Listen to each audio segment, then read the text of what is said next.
नमस्कार दोस्तों, आज बात करूंगा पेटीएम पोस्टपेड के बारे में। पेटीएम पोस्टपेड कितने तरह के अकाउंट होते हैं और कौन सा अकाउंट है जिसमें आपको कोई भी चार्जेस कन्वेंस फीस नहीं देना होता है, जो कि 1%, 2%, 3% प्लस जीएसटी आपको देना पड़ जाता है, लग जाता है आपका। और कन्वेंस फीस हर महीने के बिल के साथ ऐड होकर के आती है और आपको उसमें जो चार्जेस हैं कन्वेंस फीस के रूप में वो देना होता है।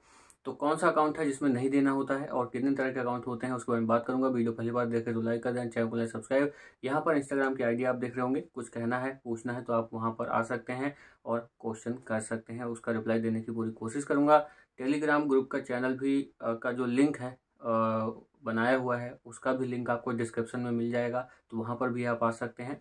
तो चलिए शुरू करते हैं जो पेटीएम पोस्टपेड अकाउंट है उसके बारे में। और अगर मैं बताऊं कि कितने तरह के अकाउंट होते हैं तो 3 तरह के अकाउंट होते हैं। स्क्रीनशॉट यहाँ पे आपको दिखाना चाहूँ। यहाँ पर जो स्क्रीनशॉट आप देख रहे हैं, जो पेटीएम पोस्टपेड है उसमें फैक्ट्स वाले क्वेश्चन जो होते हैं, जो फैक्ट कहते हैं आप या फिर फैक्ट्स वाले क्वेश्चन, तो वहाँ पे से मैंने ये देखा है। तो आपको बता दूँ करेंटली इनके 3 जो वेरिएंट हैं वो हैं, जो कि पेटीएम अगर पहले अकाउंट की बात करूँ तो पोस्टपेड मिनी है, दूसरे की बात करूं तो पोस्टपेड लाइट है और तीसरे की बात करूं तो पोस्टपेड डिलाइट है।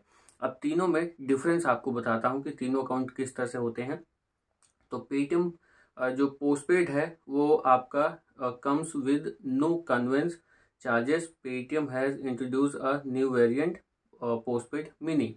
आपको बता दूं जो पेटीएम पोस्टपेड डिलाइट है उसमें नो कन्वेंस चार्जेस, उसमें कोई भी चार्जेस आपको नहीं लगता। इससे पहले एक वीडियो बनाई थी कि पेटीएम पोस्टपेड की क्रेडिट लिमिट कैसे इंक्रीज हो या फ्री में अपग्रेड कैसे करें। तो उसमें आपने देखा होगा कि जो उनका अकाउंट अपग्रेड हो रहा था तो उसमें कोई भी चार्जेस नहीं लग रहे थे, यानी कि कन्वेंस फीस जो थी उसमें 0 थी। तो उनका अकाउंट जो है वो डिलाइट वाला रहा होगा, इस वजह से उनको कोई चार्जेस देना नहीं पड़ रहा होगा अपग्रेड करने के बाद। और जब उनका पहले ही अकाउंट जो रहा होगा वो भी डिलाइट वाला रहा होगा तो उसमें कोई चार्जेस नहीं लगे होंगे। तो अगर आपका पेटीएम पोस्टपेड डिलाइट है तो आपको कोई कन्वेंस फीस नहीं देना होता है, यूज़ करना होता है और उसका रीपेमेंट करना होता है। उसमें अगर ईएमआई का ऑप्शन आपको मिलता है तो आप ईएमआई में कन्वर्ट कराते हैं, तब आपको कुछ चार्जेस देना पड़ सकता है, जो कि इंटरेस्ट के रूप में आपसे लिया जाता है, जो कि शायद 3% पर मंथ के हिसाब से आपका चार्ज होता है। लेकिन पेटीएम डिलाइट में कोई कन्वेंस फीस और ये सब चार्जेस नहीं होते हैं। उसके बाद आगे बढ़िए, उसमें देखिए जो पोस्टपेड मिनी है वो कैरी करता है अपने साथ कन्वेंस फीस जो चार्जेस है 1 से 3% तक, यानी कि 1%, 2% और 3%। 3 तरह के परसेंटेज हैं जो आपके अकाउंट के अकॉर्डिंग आप पे चार्ज किए जाते हैं, प्लस जीएसटी। और वो मंथली स्पेंड पे आपका ऐड होता है आपके बिल के साथ। अब यहाँ पे इनका और आगे ये भी कहना है कि जो पेटीएम पोस्टपेड डिलाइट है उसमें कोई चार्जेस वगैरह नहीं लगता है, लेकिन पोस्टपेड लाइट और पोस्टपेड मिनी अकाउंट जो होता है उसमें आपको चार्जेस जो है वो देना पड़ जाता है। ज़्यादातर मुझे लगता है कि पेटीएम पोस्टपेड जो लाइट है वो लोगों को मिला हुआ है, मुझे भी लाइट ही मिला हुआ है। अभी बताता हूँ आपको कि कैसे पता चलेगा कि आपका डिलाइट है या लाइट है या फिर मिनी है।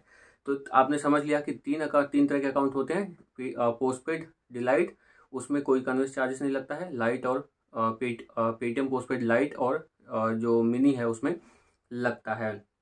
यहाँ देखिए जो पोस्टपेड लाइट और मिनी यूजर्स है वो convenience fees can vary from 1 से 3% तक।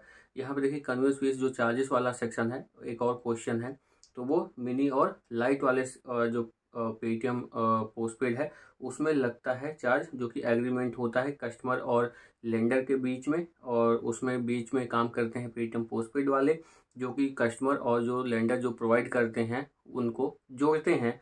और उनका जो चार्ज होता है वो उनके मंथली स्पेंड पे उस हिसाब से ऐड होता है। जितना आप स्पेंड को यूज़ करते हैं, जितने अमाउंट क्रेडिट लिमिट को यूज़ करते हैं उस पर उतने % वो कन्वेंस फीस लगाते हैं। और वहाँ पर जो बिल है वो एवरी फर्स्ट मंथ को जनरेट होता है। 7 दिन तक का मौका मिलता है और तब तक आप पेमेंट कर सकते हैं। बात करें कि कैसे पता चलेगा कि आपका डिलाइट है, लाइट है या फिर मिनी है, तो यहाँ देखिए होम पेज मेरा आप देख रहे होंगे, ऊपर पेटीएम पोस्टपेड, नीचे लाइट लिखा हुआ है, पेटीएम पोस्टपेड लाइट। तो इसी तरह से या तो डिलाइट लिखा होगा या फिर मिनी लिखा होगा, वहाँ से आप देख सकते हैं कि आपका कौन सा वाला अकाउंट है पेटीएम पोस्टपेड का। अब इस वीडियो के बाद आप सोच रहे होंगे कि हमें भी पेटीएम पोस्टपेड का जो डिलाइट वाला अकाउंट है वो मिल जाए।